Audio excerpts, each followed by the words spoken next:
Hey everyone, welcome back to History's Mysteries, where the past is never quite what it seems. Today, we're diving into one of the most legendary unsolved crimes in American history. A daring skyjacking, a man in a suit, and a leap into darkness that still baffles the FBI. This is the story of D.B. Cooper, the name given to a mysterious man who hijacked a Boeing 727, collected a ransom of $200,000, and parachuted into the night, never to be seen again. No body, no confirmed identity, no arrest. So, who was he? Where did he go? And why has no one ever solved it? Let's unravel the airborne enigma that is the D.B. Cooper case. It was November 24th, 1971, the day before Thanksgiving. A man calling himself Dan Cooper bought a one-way ticket from Portland, Oregon to Seattle, Washington, aboard Northwest Orient Airlines Flight 305. He was described as calm, polite, and sharply dressed, wearing a black suit, a white shirt, a skinny black tie, and dark sunglasses. About 30 minutes after takeoff, Cooper handed a note to the flight attendant. At first, she thought it was just a phone number. He leaned in and said, "Miss, you'd better look at that note. I have a bomb." Inside his briefcase, red cylinders, wires, and a battery. It looked convincing. Cooper made a simple demand: $200,000 in cash, 4 parachutes, and a fuel truck waiting in Seattle. The airline complied. Passengers were told there was a minor mechanical issue. When the plane landed in Seattle, the 36 passengers were released unharmed. Cooper got the ransom, the parachutes, and ordered the plane to take off again, headed south toward Mexico City. And then, somewhere over the dense forests of southwestern Washington, he jumped into the stormy night, wearing a business suit, with a parachute, carrying a bag of cash. And just like that, he vanished. What followed was one of the most intense manhunts in American history. The FBI launched NORJAC, short for Northwest Hijacking, and spent years tracking leads. They scoured the drop zone, a rugged forested area near the Lewis River in Washington. No body was ever found, no trace of the parachute, no footprints, nothing. Until 9 years later. In 1980, a boy camping with his family on the Columbia River found $5,800 in rotting $20 bills, still bound in the exact ransom packaging. The serial numbers matched the money given to Cooper. But the money was found nowhere near where they believed he jumped. Did the river move it? Did Cooper survive and stash it? Or was someone planting evidence? The media misidentified him early as D.B. Cooper, a mistake that stuck. But his real identity remains unknown to this day. Dozens, even hundreds, of suspects have been proposed. Some were military veterans. Some had skydiving or engineering backgrounds.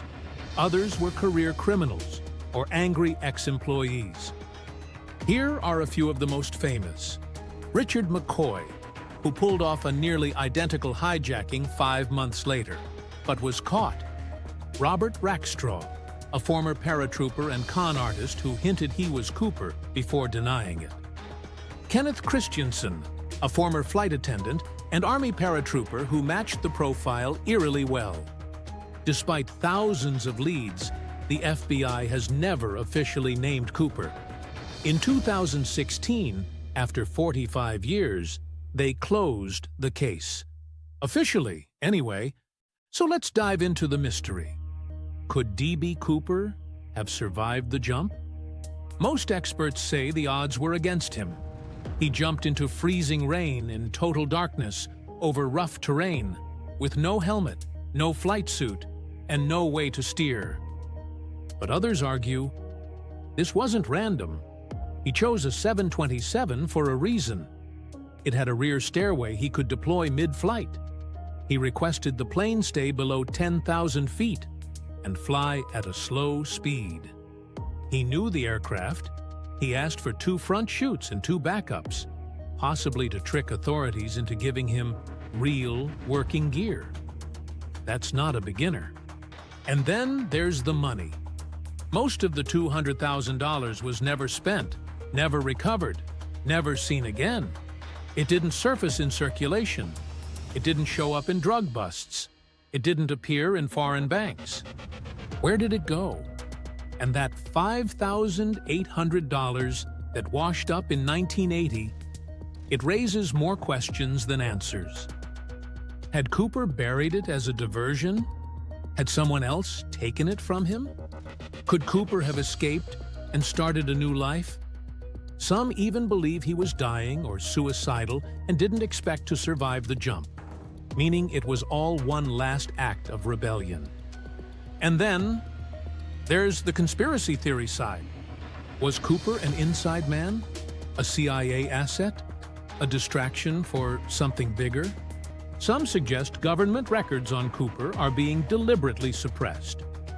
Others claim he was tracked and killed secretly. With no conclusive evidence, the door is wide open, and that's why this case won't die. Over the years, D.B. Cooper has become a legend. He's inspired books, movies, TV shows, even comic books and beer labels. He's become an American folk anti-hero, the polite thief who hurt no one, beat the system, and disappeared like a ghost. There's an annual Cooper Con in Washington state. And even today, amateur sleuths comb through old FBI files, flight maps, and cache records trying to crack the case. And honestly, some of them are getting close. So, who was D.B. Cooper? Was he a desperate man with nothing to lose? A seasoned pro executing the perfect escape? A symbol of rebellion? Or a ghost hiding in plain sight? Whatever the truth is, he jumped into legend that night, and no one has ever come close to doing what he did. Let us know what you think in the comments.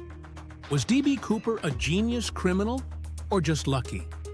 Did he die in the woods, or is he still out there watching the story grow? If you enjoyed this deep dive into a crime that rewrote aviation history, make sure to like this video, subscribe to History's Mysteries, and ring the bell so you never miss a new unsolved mystery, historical anomaly, or legendary cover-up. Until next time, stay curious.